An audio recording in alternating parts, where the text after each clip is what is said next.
Thanks for watching France 24 and welcome to the business interview. My name is Marcus Carlson and today we're taking a closer look at the fortunes of Rupert Murdoch and his media empire News Corporation. It's being weighed down by the hacking scandal at the now defunct News of the World. The crisis has been snowballing after revelations the newspaper hacked into the phone of a murdered schoolgirl. Murdoch and his son James, who's also a News Corp executive, were grilled by a parliamentary committee on Tuesday. But did they stem the flow for News Corp, which has seen its market value drop by billions of dollars since the scandal broke? Today, I'll put that question to media analyst Claire Enders.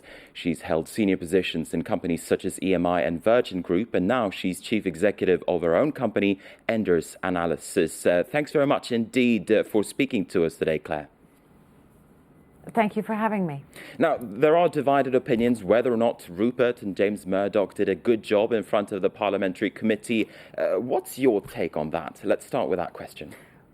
Well, on a personal level, I think they both came across very convincingly in their respective roles as the patriarch and as the very efficient and technocratic son. And of course, on a personal level, they were also gave a good account of why it was that they were simply not aware of the alleged incidents, nor were they aware of allegations made in The Guardian, nor were they aware of really almost anything up until less than a year ago. So I think they came across well. Obviously, whenever you make a claim that you knew nothing, the immediate sort of counter view is why not? Why? And so as a result, John Whittingdale, the chairman of the media committee, commented afterwards to the BBC, there must be issues of corporate governance there. And obviously there were also a number of comments made about the corporate culture. And Rupert Murdoch seemed to regret that he had not fostered a more law-abiding culture in the News of the World, which he bought in 1968. So. Just listen to a brief soundbite that Rupert Murdoch made in London in the parliamentary committee, and he seemed to answer the questions that you raised there about corporate governance. Let's listen. The News of the World is less than 1% of our company. I employ 53,000 people around the world who are proud and great and ethical and distinguished people, professionals in their life, and perhaps I'm spread watching and appointing people whom I trust to run those divisions.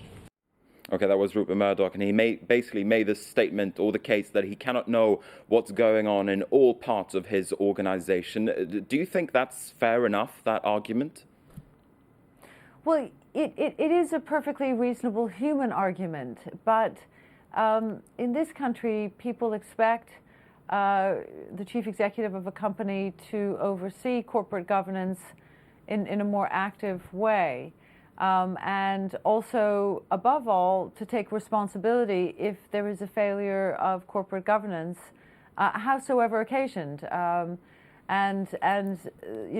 saw an enormous resistance in coming to terms with the fact that Rebekah Brooks, must be held responsible, even if she's not guilty in any way, of the alleged misdeeds of her staff. And similarly, that question is still at the door of Mr. Murdoch. And also, here in the UK, politically, what people have experienced is a 5-year resistance by News International in engaging at all with these issues.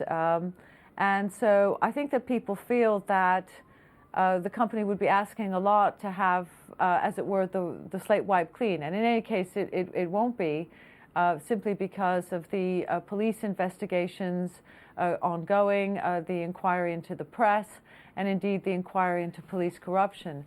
So I think that people will feel that although they acquitted themselves well of the very long hearing and came across well, the fact is that over the last 5 years, the company did not reveal any information, and in fact was thought to by the Home Affairs Committee to have deliberately obstructed progress. So I think there are issues that remain outstanding, and that are viewed as remaining outstanding. I'm not saying this personally. I'm saying this sort of in the general political mix. If John Whittingdale mentions the word corporate governance, one would expect it will come back. And I don't think that James Murdoch's assurances that the company has set in train all kinds of processes to avoid this ever happening again and so on, I'm not entirely sure that those will hold, total water. And I think it's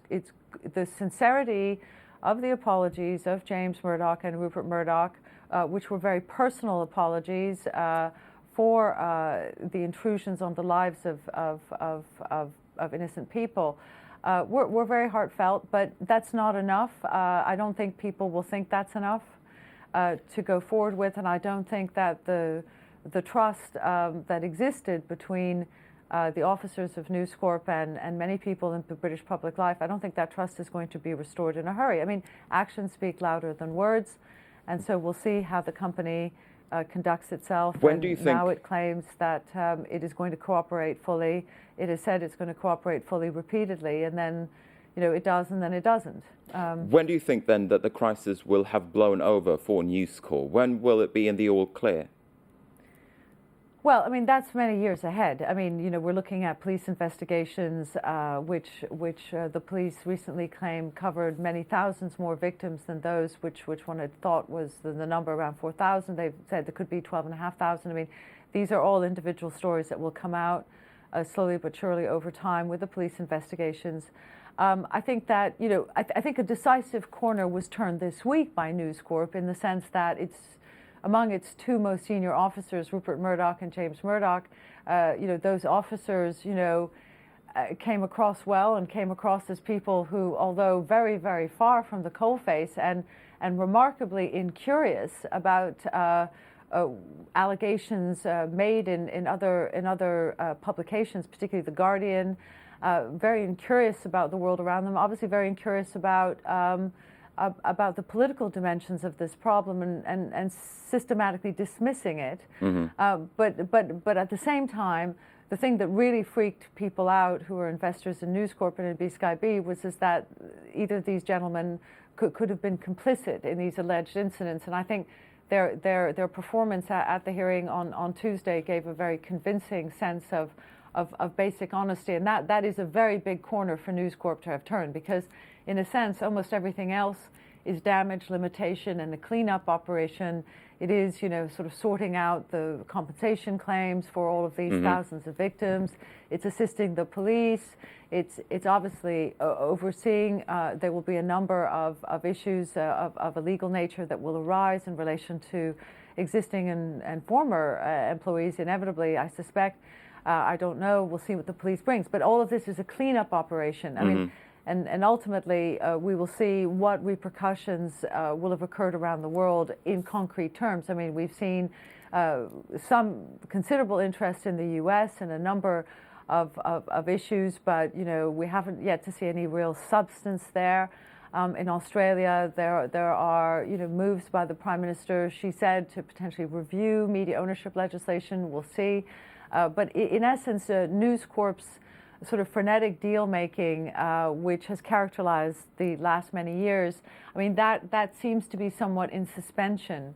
But I think it will take several years for the company to put these issues behind it, simply because of the amount of time involved in these inquiries and investigations. Claire, of course, the likelihood. I just have one more question for you here towards the end. What kind of lessons should we learn from this in the wider perspective, or from a wider perspective? What kind of measures should companies in News Corp's seat take when they face a similar crisis, this massive PR storm? Well, I mean, I have to say, I think that the company should have been doing more research and reading more of the rival publications and actually getting some sense of the threat. I mean, I think that the sense that it was very, very far away just turned out to be wrong. And had they dealt with it as indeed they say that as soon as they became aware of the allegations which were contained in Sienna Miller's civil case, they started to move very quickly to try to get on top of the situation and so on.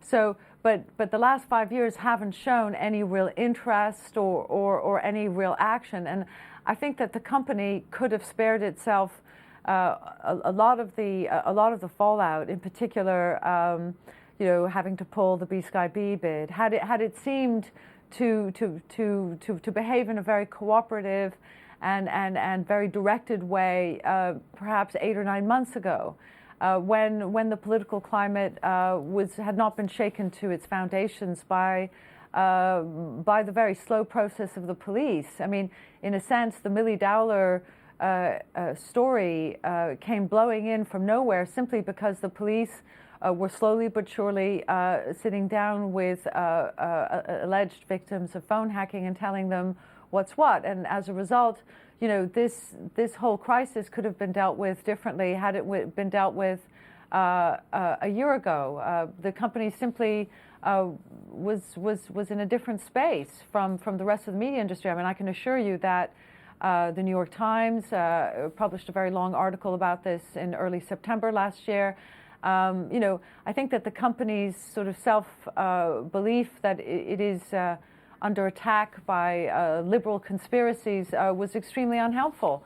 And what we've seen is, again, as we see so often these days, is the very rapid effect of consumers, of individuals attacking the company and its products and forcing advertisers to reconsider advertising. And we've also seen a relatively modest but significant effect of a consumer boycott on some of the titles in the UK. I mean, the company could have dealt with all of these issues with more speed and attention, in my opinion, but the company does claim that it did so as soon as it became aware of the severity of the allegations made. And we have to take on faith that although the management has not covered itself with glory over the last few years, that we have to take its assertions at face value.